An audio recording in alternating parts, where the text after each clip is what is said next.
சுந்தரி கண்ணால் ஒரு சேதி சொல்லடி இந்நாள் நல்ல தேதி. என்னையே தந்தேன் உனக்காக, ஜன்மமே கொண்டேன் அதற்காக.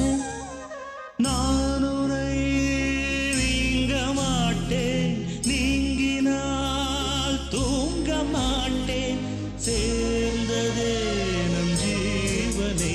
சுந்தரி கண்ணால் ஒரு சேதி சொல்லடி இந்நாள் நல்ல தேதி.